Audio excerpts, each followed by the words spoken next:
Loko to nyoka maboye na kisenso kurana mai. Mai zate kure zate to mera mama ya mungwa. Yebela vitesse age. Ndako kofutela mbongo zate. Lisungi na libota ezate. Na liepe na tondi tetala mukwa. Na loko la mukwa. Yebela vitesse age. Bakokanga mwana kuluna akena commune 100 000 amanda 100 000 bana mukile banana na yoka ngote e bandika katango bakuluna baye donc kulune koma shida. Yebela vitesse age. Tosenga balukila biso solution ya bakuluna to uda koteka toya bakata biso basaki ponini molili banzele komi ba maye tondi ba potopoto. Yebela vitesse age. Ba mettre volontaire bazaka ba colonel. OK. Bango bakozala soki la police comme na mpiaka na ba bureau na bango bakobenga ba mettre volontaire ba ke baluki ka ba kuluna oyo baluki o ba bundisi ba bitumba na mbula ta ba ko bunda ba kimi bando kanga ba innocent. Pour moi na kuna opesa mbongo te innocent ba ko kanga amaneka 100 000. Yebela vitesse age. Donc c'est l'insécurité. Nous vivons sous l'insécurité. En tout cas, les Camboyo, nous sommes attaqués, moi personnellement. Yebela vitesse age. Bon, tous vivants, ils ont qui ne comme un monde qui cherche. Ok, moi, corps pour Luki, au lieu diplôme, ils ont pris un andao. Yebela vitesse age. Bisope awa na kisensu ba mama ba botami ba komikolo en tout cas mai na ba pompe bimarate. Nous souffrons vraiment pour la portée à mai. Yebela vitesse age. Yebela vitesse age. Bana kini, bana poto, wapi partout, bisika bozali, vraiment site na bino yangoyo. Site site malonga. Congo Suisse TV. Mon côté et kokani na yango. Donc mutu nyonso koto koyoka basolo kitoko. Okolanda masolo kitoko, ba émission kitoko, ya bino yangoyo. Donc musu se zati. Donc boko senti bilengi nango, boko découvrir masolo ebele, boko mona makambo ebele donc sepeli sabino et longola bino ba souci banine. Donc site na bino yango yo. Boyoki yango hein. Bisous bisous. Bisous bisous bisous bisous bisous bisous bisous bisous bisous bisous. Bulukutu te. Yena Congo Suisse TV. Bulukutu, ça c'est du bio. Et nous là ça que Congo Suisse TV, c'est du bio. Kuna il y a ma chambre froide de thé. Vraie information. C'est Congo Suisse TV. Bulukutu. Et yo ka so de Congo Suisse TV. Tsunga.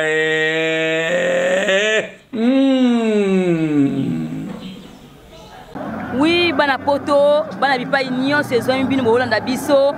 Vraiment, vous avez zabete bolanda Congo Suisse TV.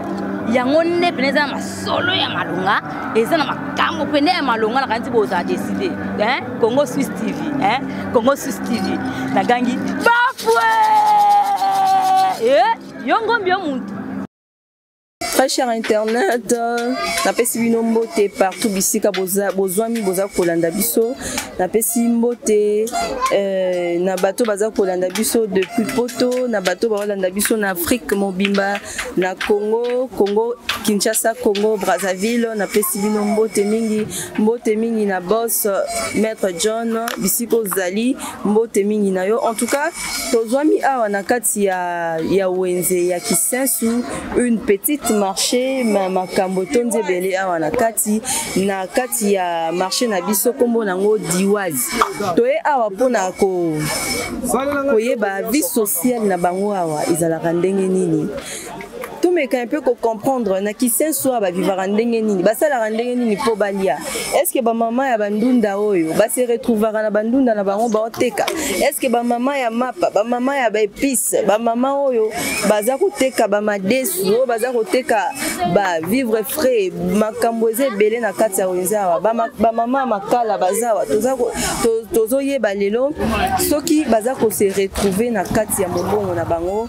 to pe mikakatano nini baza na yango to pe bénéfice nini oyo bazwaka to pe message nini oyo baza nango mpona kopesa na gouvernement tokoyoka bango bolanda restez branché et soki eza mbala liboso olanda biso na chaîne na biso Congo Suisse kobosana te o s'abonner tika commentaire loba posa na yo oyo likambo intéressé yo na kati ya émission olobi posa na yo otiki commentaire ekozala malamu mingi bozala wana bolanda toza kozwa maloba ya bamama na biso tokobalancer micro na kati ya wenze en tout cas boko vivre penza bino bato boza misika na bacommune mosusu na kati ya Kinshasa bokoyeba mode de vie ya kisensu na kati ya wenze na bango ezalaka ndenge nini est-ce que soki mama moko aye na 5000 francs na wenze est-ce que akosala wenze pe malamu to wenze ya pondo akozonga na onda kwa lesi bana soki amemi par exemple 3000 francs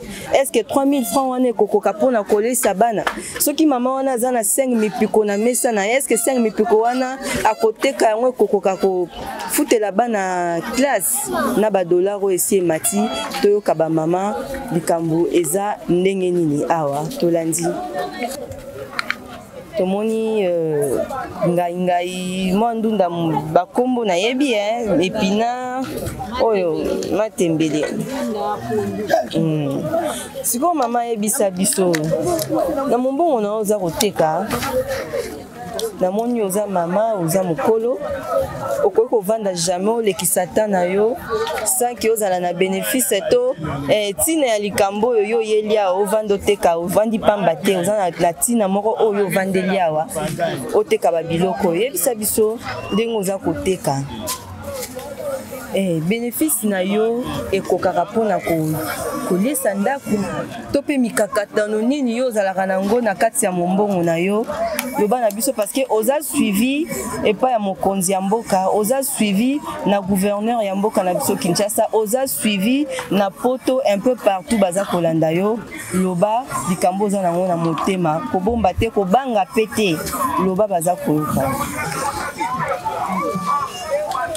nde naza boye biloko mikolo elekaki ezalaki nango na prix ya malamu sikoyo ndenge ekomi kosomba biloko te ya 20 000 okokanga yango bozoteka mona bénéfice ebimi yo kaka 7 000 ntango kolongola mbongo ya moto mpo tomataka nango na moto okotia bomona olongoli nano 4 000 ya moto otikali kaka na 3 000 na 3 000 wana mpo osalela mwa bana eloko ezokoka te lokoti so na mwa capital yango tala biloko na oteka eza ya malonga te ndako mpe nalalaka kofuta kaka na mbunya mbongo oyo capital na yo eza ya combien nde naza boye capital na ngai eza nango kaka ya 50 000 sikona 50 000 wana ntango kosomba 50 dollars te mais 50 000 ntango kosomba biloko ya 50 000 wana omona ozwi bénéfice ata ya 13 000 na 13 000 wana ofoti moto 5 000 etikali 8 000 kuna mpe mwana na classe omona o balobi bo longoli so mwa 3 000 opesi otikali na mwa mokie wana kaka odebrier mpo olesa bango na suka nango susu kangisa mbongo ya bato ya ndako komi naza na mobali te naza na mobali te nafutelaka ndako ngai moko bamakambo nyonso bamaladi nde naza bope sante ezanga bien te na mbongo wana okokaka kofutela bana oyo classe malamu estce bana oyo batangaka mwana oyo atangaka mwana oyo atangaka minervale na bango ezalaka 150 000 par année atanga ana ekolo oza na privé lelouwe atangaka kuna mikolo oyo babengani ye mbongo classe nazila nazwi yango te yango ye afandi awa ok bandeko balandi boyoki mama ndenge alobi aza ne kaka na capital na ye ya 50 000 soki ateki capital wana bénéfice ebimaka mpenza te mpona kozwa soin ya ndako na ye alobi ye aza na ye na mobali te aza femme seule aza kobokola bana azoteka mwa ndunda na ye kasi makoki eza vraiment mingi te aza kokoka kosan sortir te j'espère que boyoki ye malamu tosisi nanu te toza toujours na kati ya wenze na biso ya Kisensu tokoattendre mpe bamama ya makala tokoattendre mpe bamama ya mapa baza pembeni awa tokoyeba mpenza na mozindo vie sociale ya Kisensu ezalaka ndenge nini tokoyeba pe soki baza na bamai na bandako na bango soki bazalaka toujours na pasi ya mai ndenge tokaka Kisensu eza na problème ya mai Kisensu eza na problème ya boye Kisensu problème ya courant nyonso tu wana tokoyeba bango kaka na kati ya winzi na biso awa. Mama yo za veve za bana boni likambo nini oyo bengi biso na lombangu tozalaki na mopanzi wana lobi mwana na ngai yakayaka likambo ya koloba ezali loba gouvernement eza bango ndako kofutela mbongo eza te lisungi na libota eza te nalie mpe natondi te tala mokwa oyo nalokokolaka mokwa oyo mokwa oyo natondi te tala mokwa oyo natondi te sikoke yebisa bango baya lombango bakosunga ngai natekaka kaka na mwanga awa. Yo ozoteka nini? Mai.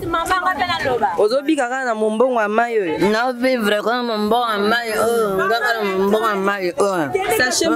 Sachet osimbi wana combien? 50 francs. Po eke ekoka na mbongo ndako matata na osofrir yaka na lombango boya kosunga nga mama do. Base na yo ndenge etelemi boye eza combien na kati? Awa. Awa na kati eza 25. Oza na bénéfice ya boni? Kaya 1000 francs.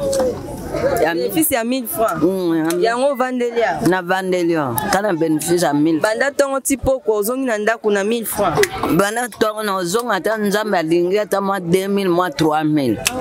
Ndenge eza boye o changer yango soki esili o charger mosusu ata 3 fois ata 4 fois. Makasi ya komema bongo eza te. Na omemaka ndamu moke. Po mbongo wana ekoka ba 5 ba 10 000 mwa mpasi. Po ngana se na lembi awa makasi po na lisungi eza te makasi eza te yango nazosala kaka po na otala mokwa oyo nalukaka mwa mokwa oyo na wenze po na okokola bino bozolela pasi me mokonzi ya mboka si akotisa mai mpe courant awa na Kisensu nazomona ozoteka mai bamai oyo ozoteka ozozwa yango wapi soki ozolela pasi? Tozozwa yango na tozokende tina na bawumbo. Ah, koto mai ezaka te. Mai ezaka te. Courant eza te. Mai eza te kaba ma forage. Courant eza te. Courant te. Moko molili toki mambango. Ezaka nango me moko nde kenda. Ya bien penza. Il faut reconnaître pe bolamu oyo. Gouvernement ezosala mpona bino. Eza te. Courant eza te. Tozoke molili. Courant eza te. Na Kisensu courant eza te. Bakonda mboko bamonela biso bakuluno te tosenga balukela biso solution ya bakuluna touta koteka toya baokata biso basaki mpo nini molili banzela ekomi bamai etondi bapotopoto. Na quartier nini précisement yo okutanaki na kuluna wapi? Okendela oya ana Kisensu kuluna okoma na matete kuluna na kitako wana na bari wana bakuluna baleki koloba te kisata mobimba kuluna etondi kisata mobimba avene komi salite bapotopoto bamai eloko tonyoka maboye na Kisensu kurana mai eza te kura eza te tomela bamai ya mungwa yepesa mai ya mungwa ya ndenge nini? Ba forage ya mabulu mai ya mabulu batimola forage mabulu batia bapompi toke somaka forage wana gouvernement nde asala yango to bino kaka bose sensibiliser bosali forage soki kuevwiti na bato ya leta obien bato ya mukidi bato bazumwa mayela kotiela biso ba forage po tonyoka mate bamai ya pompe eza te na biso yango tomelaka ba forage babomisela biso bacourant na mai tozomona pasi ata kolia ya pasi ezali me tozwa nanu mai eza eloko liboso na kati ya mokilo.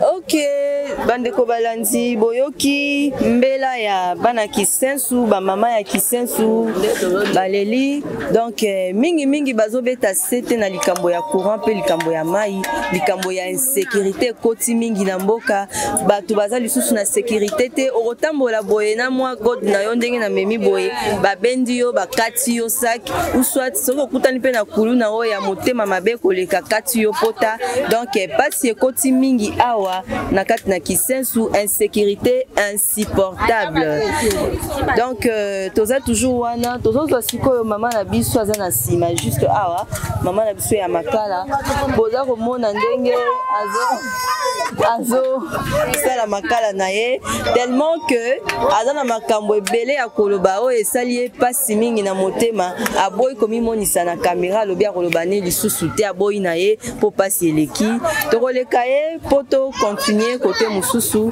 en tout cas bo rester toujours connecté toujours branché bolanda biso bozala wana toujours kino na suka boyeba situation nini oyo peuple ya Kisensu baza nango nini oyo message nini baza nango mpona mokonzi ya mboka mpona gouvernement batalela bango ba problème na bango na kati na Kisensu toza ko continuer bo rester toujours branché wana bokozwa ba nouvelle ebele bino bato pe boza libande ya mboka ba congolais oyo bo voyager boza libande ya mboka bana Kisensu boza libanda boluka boye ba situation ya commune ya quartier na bino ndenge eza kotambola vie sociale na bango eza ndenge nini bo profiter na émission oyo bokoyeba makambo ebele boko comprendre mingi oyo eza koleka na kati ya commune ya Kisensu. Alors toza ko avancer na caméra na biso papa na biso na mwa moke ya koloba mpona likambo etali vie sociale ya bana Kisensu likambo etali vie sociale ya batata bamama mpe bana Kisensu vie sociale ya kolia mai na courant makambo eza ndenge nini likambo nini oyo ezali etondi na kati ya motema aza nango mposa ya koloba mpo nakotisa ye na ndako ya bakonzi baattendre ye bayeba susi na ye bayeba problème nini oyo eza na kati ya mabele ya Kisensu papa toza koyoka yo bien nani naloba moke moi vie sociale c'est bien mais le problème que nous avons et c'est presque ezali partout ici dans la ville de Kinshasa. Donc c'est l'insécurité. Nous vivons sous l'insécurité.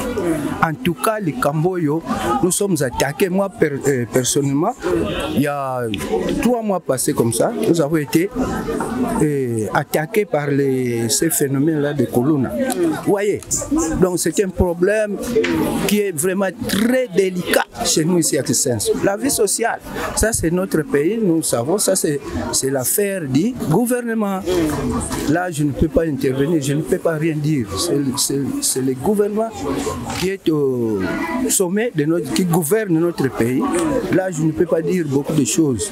Mais l'insécurité que les autorités politico-militaires essaient un peu de faire quelque chose de bien, puisque nous sommes vraiment nous vivons sous l'insécurité. Bandeko Balandi, Papa Leli, insécurité et tondi na kati ya commune ya Kisensu, bazo vivre lisusu malamu te phénomène kuluna etelemi lisusu makasi na kati ya commune ya Kisensu. Tozwi bakawana mingi depuis tozotambola na kati ya commune ya Kisensu na wenzi ya Kisensu awa, ba mama mingi baza kolela likambo ya insécurité, même Papa Leli likambo ya insécurité, donc moyen ezalité. Papa, tango yo okutanaki na bakuluna wana bakataki yo lichette ndenge toyokaki bakuluna bapapaka bato machette babotolaki yo mbongo to basalaki yo nini eloko nini oyo otikala nango mauvais souvenir ya kokutana na bakuluna? Voilà, ils ne sont pas, moi je n'étais pas attaqué, mais dans notre parcelle, là où je vis, il y avait des gens qui ont été attaqués par des machettes. Hein? Et je vous le dis, c'est franchement que je vous le dis. Vraiment, il y a une personne parmi nos locataires qui a été attaquée par les coups. Vous êtes le bailleur? Non, bon, moi je suis co-bailleur. Okay. Co-bailleur. Okay. Voilà. Donc nous avons vécu ces cas. Il y avait des portes qui étaient détruites. Donc c'est ça. Donc vraiment, ce n'est pas seulement chez nous, mais c'est presque, il y a beaucoup de gens qui ont connu ces problèmes dans notre quartier. Je suis sur Manenga 62. Là, je vous le dis, vous pouvez vérifier, nous avons été attaqués. Et il y a beaucoup de gens, beaucoup de amis aussi, des voisins. Beaucoup de cas que vous connaissez bien. Oui, je peux le citer aussi. Je suis un vieux de Kissenso. Je suis un vieux de Kissenso. Allez-y, allez-y. Nous avons besoin de beaucoup plus de informations. Nous avons besoin de plus de précisions. Allez-y, informez-nous. Dites ce que vous avez à dire sur ces problèmes de Kuluna. Parlez, dites ce que vous avez sur le cœur. Moi, je dis seulement, j'ai décrié seulement ça. Je voudrais que mon souci, c'est que c'est le gouvernement. J'avais très bien dit au départ, au début, que les autorités politico et militaires nous aident, en tout cas qu'ils trouvent des solutions, en fait que nous soyons un peu épargnés, puisque nous sommes vraiment réellement attaqués.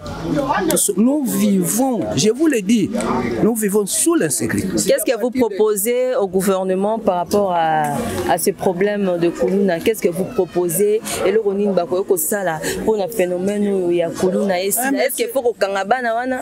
Est-ce qu'il faut qu'on punir bango, qu'on bannir bango? Est-ce qu'il faut qu'on tinda bango na mboka oyo bazo tinda bango mikolo oyo? Est-ce qu'il faut qu'on salandengeni? Bon, ça, ça, mon avis, c'est seulement qu'ils trouvent des mesures, hein, pour essayer un peu de traquer ces gens-là, ces phénomènes-là, que nous soyons en paix, que nous vaquons dans nos occupations librement. C'est ça. Peu importe la solution, pour vous que vous soyez en paix. Ah, c'est ça, la paix. Nous voulons la paix seulement, la paix à Kissenso. Merci beaucoup, papa. Message nayo et Sili Bongo na kokoma précisément bisika oyo otindi message bien le bien na gouvernement Basili Koyo Kayo. Merci beaucoup, à très prochainement. Ok, papa na biso nini ozana ngondambu ya koloba par rapport na vie sociale na bino awa. Je suis sûr que oza mwana mabele ya Kissenso. Oui. Ok, nini ozana ngo ya koloba parce que ndenge ozali boye ba été oza suivi na gouvernement, yeba été oza suivi libande ya mboka, yeba été oza suivi na libota na yo na bato mususu baza kolanda yo pe un peu partout na kati ya Kinshasa, loba avi na yo vie sociale, likambo nini oyo oza nango particulier, likambo nini oyo oza komona mabe mingi na kati ya commune na bino Kinsesu oyo esengi obetambela na gouvernement ti epa ya mokonzi ya mboka. Merci maman journaliste pour la parole. Et là qu'on est ensemble biso difficulté na Kissenso premièrement eza problème à mai. Problème à mai na Kissenso vraiment ezo ko dépasser ba maman bazo maman na mitou ba forage régie des eaux à sala kilo komoroté. Deuxièmement tout ça problème SNEL.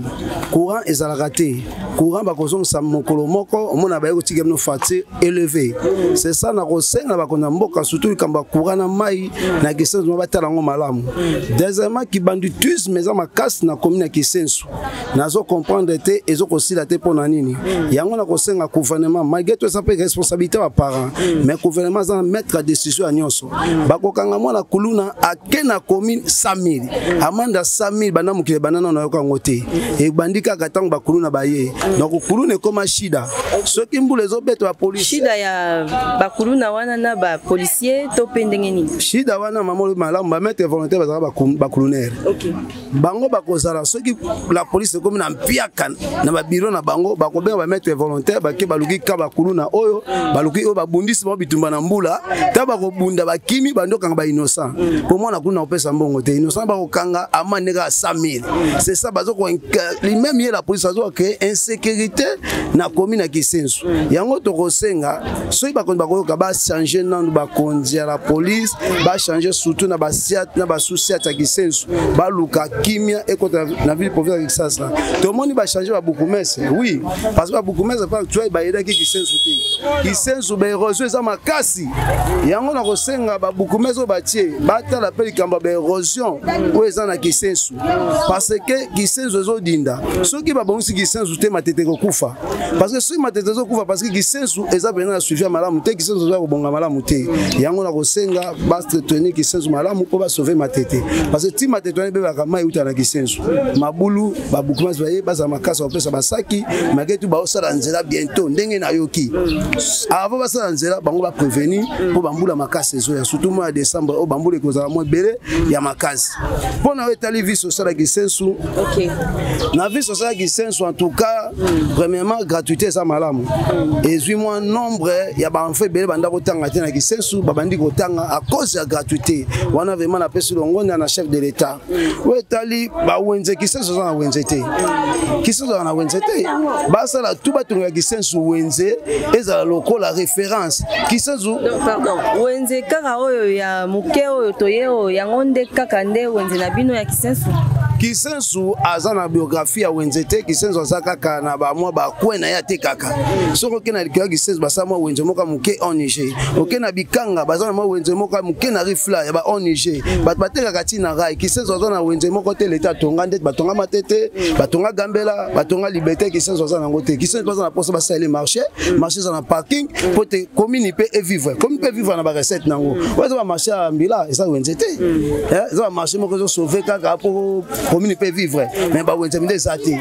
c'est ça yango na kosenga pour na vie sociale en tout cas Kisensu ezo senga beaucoup plus batonga ba école à l'état surtout vraiment na Kisensu pour l'éducation ba école à l'état za mingi ba privé en tout cas vie sociale Kisensu ba chômeur baza mingi na Kisensu mais ba licencié bazali ba gradué bazali comme moi je parlais si je suis un gradué en marketing à l'IEC depuis que na ça ba étude na tsala musala ezalité musala ezate na ça pas indien ndio photo combien wana musala bende baza ba débrouiller ozobika ndenge nini po yo vivre musala ezalité yo licencié mobimba yo vandi na ndako za na ba diplôme na vandi na ona ndako ozo sala eloko te eloko ndini oyo esala ke o vivre ka moi muke na temps wana nyo bon ta tozo vivre ngo eza kine comme monde Kinshasa OK moi corps pour luki au lieu diplôme ezo prendre ndako je peux donner un exemple ba petit bato si ça ba diplôme ta ba cabine mutasi diplôme osuki na cabine un licencié si diplôme à licence ezo pour na côté ka mai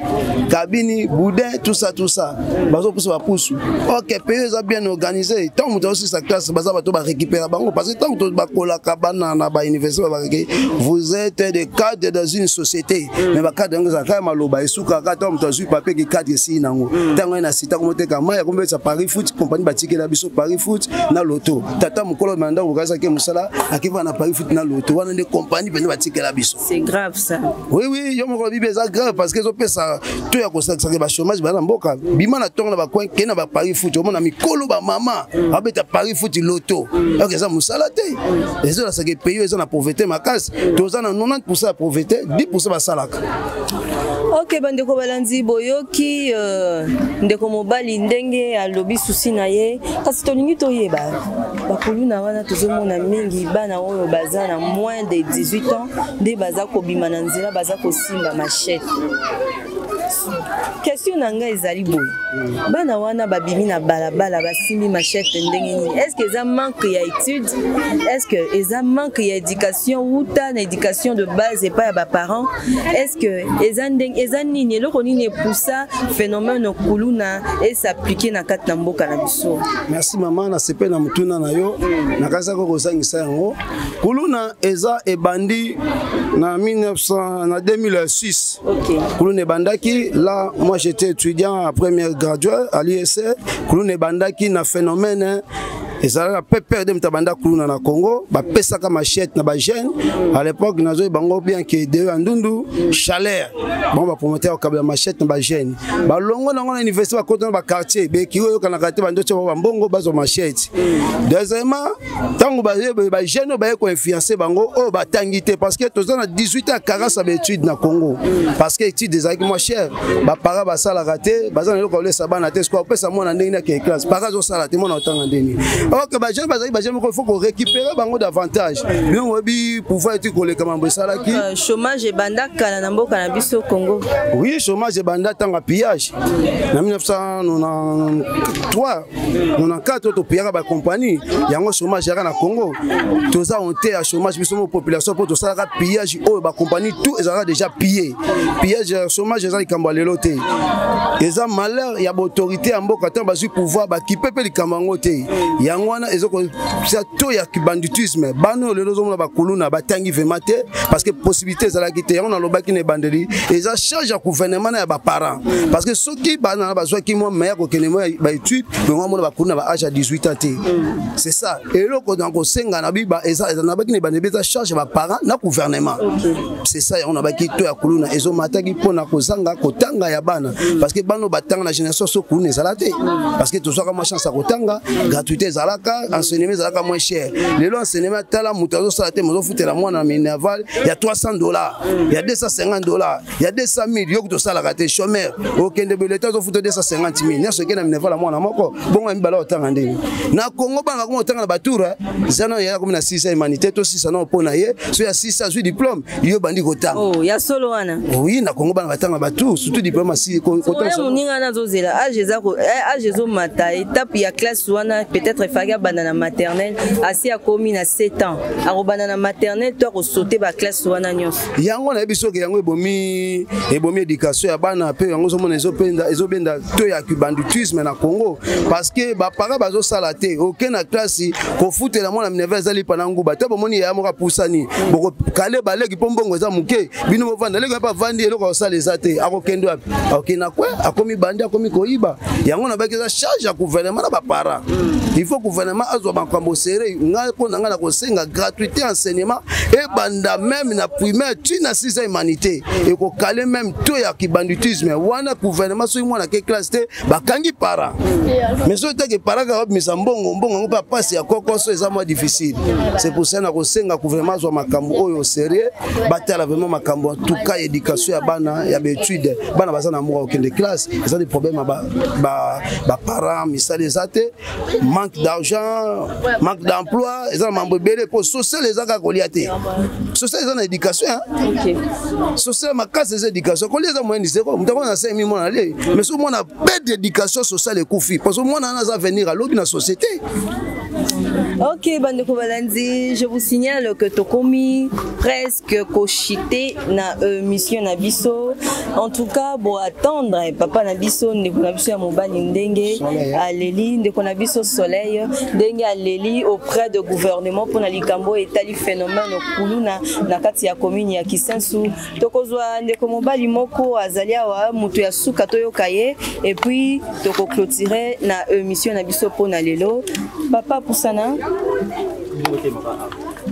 kamboni nyo zana ngo ya koloba la moni hotel maki mopanzi ti papa azo solola pour attendre ba question te poser qui na ko répéter pour na koloba boye likambo tozalia oza likambo ya social le mode de vie kamboni oza grand garçon oza jeune garçon sûrement otangi ba classe nini oza nango ya koloba pour na gouvernement na biso pour na mode de vie pour na social vie ya Kisensu eza ndenge nini mai ezali courant ezali kolie eza ndenge nini musala ezali nini oyo oza nango ya koloba oyo oza nango posa ekoma na matoi ya gouvernement to ekoma na matoi ya bato ba congolais mususu baza kolanda biso bipai na bipai. Bon, premièrement na koloba liboso likamba mai na na Kisensu.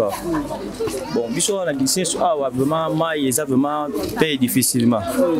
Tote komona ba otosala ba primo na Kimbate kuna bato Kimbate ba sepeli mai eza bien. Pourquoi pas biso pe na Kisensu ba mama ba botami ba komikolo en tout cas mai na ba pompe bimaraté. Nous souffrons vraiment pour la protéger la mai.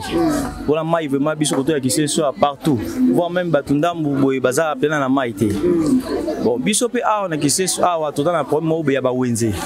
Toza vraiment na ba wenze té biso na Kisensu nous avons un problème yo wenze zaté. Deuxièmement biso na Kisensu tozala na prince moko. To dans ba place belé gouvernement biso so vraiment moyen zali après on sait la biso mo ba prince koto ezala ba nzela ezebele koto mais prince yaka moko toza la difficulté nzela ezate ba koya ko utama isensu likolo be pona okita bo ezama pasi mingi etaka na nzela moko nzela ngo pe prince donc mambebele donc le gouvernement na souci na biso ba congolais akoko ko bongisi la biso pour manzela et ko sala biso bien bon côté vie sociale biso koto to vivre la biso un peu bon koto yo ba kuluna problème ya kuluna vraiment koto yo ezaki makasi mais gouvernement biso to je biso modèle système asika donc bien koto kuluna vraiment ekiti pona yo kuluna eza pour le moment kuluna eza te na kati ya kisensu ndenge baninga baza kolela pona yo zomona phénomène wana et c'est calmé pour le moment. Oui, problème à kuluna koto et c'est calmé vraiment là ba système bazumi kolo ya ba soda ba tambola file indienne à chaque avenue ba donc kotara en tout cas vraiment koto kuluna pena kimi koti na félicité ba soda na biso vraiment gouvernement biso kotara vraiment osa musana e gouvernement koto vraiment biso ba koto ba soda osa pa musala kuluna vraiment exacté voilà pena félicitations à gouvernement mais problème inde ya banzela mai surtout mai inde na dobetela c'était mingi mai exacté biso koto ba fourrage ba bazoka mabungo pasi tala ba mike belé boy pasi ya mai donc moi boto ko mukola mona otema ya bimate so gouvernement biso so mawa aide biso kota mai kota bana kotanga en tout cas gratuité ça va OK gouvernement la biso bisika wala vraiment balunga bana ba otanga donc félicitations bi côté wana donc et le roi ba vraiment avec na ngomingi roi ngwana mama en tout cas merci beaucoup pour attendre de konabiso ndenge alobi pona ye azomona phénomène kuluna na kati ya commune na biso qui sensu eza ya kokita pour le moment par rapport ndenge ezalaki liboso basoda bakomi kotambola na kati na baveni bakomi kotia sécurité na kati ya population et puis abeti mbela mingi mpona likambo ya mai toza komona bato bazolela mingi mpona likambo ya mai awa na kati ya kisensu eza phénomène mibale likambo ya mai na likambo ya kuluna naza sur boyoki bocomprendre problème nini base ya likambo oyo eza na kati ya kisensu souci na bango donc mutu ya souci na bango donc eza nde likambo ya mai na likambo ya kuluna en tout cas napesi merci mingi na bino bato oyo bozalaki ebele wana devant ba télévision na bino devant téléphone na bino devant ordinateur na bino bovandaki wana mpona kolanda biso merci mingi na bato ya poto merci mingi na bato ya Kinshasa merci mingi na bato ya Congo Brazzaville bato ya intérieur bisika nyonso boza kolanda biso merci mingi parce que boza kita na bino mpona kolanda mpona ko suivre vie sociale na kati ya commune na biso Kisensu et puis bino bana Kisensu bo voyager bokenda ba mikili ya poto bokenda ba mboka misika bozalaka na souci ya koyeba commune na bino ezalaka na état nini en tout cas bomoni Kisensu problème nini eza na yango ba mama baleli vie sociale ezali pasi ba mama baleli kolia ezali pasi bazoteka mwa bandunda na bango kasi na pasi bénéfice ezali ya malonga te gouvernement boyoki ba mama gouvernement boyoki mbela ya ba papa pe baleli pona makambo ya classe misala ezali te bana batangi ba jeune garçon batangi basilisi ba classe bazana ba diplôme na bandako ba diplôme vandi misala ezali te gratuité ezali bien sûr mais bana musu baza kokota na nzela kosala bakulu na éducation eza malamu te encadrement eza malamu te gouvernement lobini ni pona likambo yo bana Kisensu baleli epai na yo merci mingi moke on azalaki nango ya kolekisa na chaîne na biso Congo Suisse ti pona tina ya commune na biso oyo toye na kati na yango commune na biso ya Congo oyo ezitangami na kati ya 24 commune ya Congo ya Kinshasa Kisensu pe eza na kati toyaki awa parce que baza bandeko na biso toyeba souci na bango toyeba vie sociale na bango eza ndenge nini boyoki bango merci beaucoup mbote mingi na baenyonso bozalaki kolanda biso napesi mbote mingi na mama Albertine napesi mbote mingi na Benjamin Lushima mbote mingi na Florence mbote mingi na Samarange Mbote, na Grâce, na Gisèle, toute la famille Perrière, je vous salue, toute la famille Luchima, je vous salue. Soyez bénis par le nom puissant de Jésus-Christ de Nazareth. Naza sur Tokokutana très prochainement. Merci beaucoup. Vous restez toujours branchés, vous s'abonnez massivement. Bino bato beaucoup na libako à Kolanda biso pour la première fois. Vous s'abonnez, vous allez toujours wana pour la Kolanda. Makamboze belé o ezali koya koleka oyo. Be monsieur ezali belé ya malamu ezali koya. Vous restez branchés na chaîne Nabiso Congo Suisse. Merci beaucoup. Bye. Yebela vitesse à G. Yebela vitesse à G.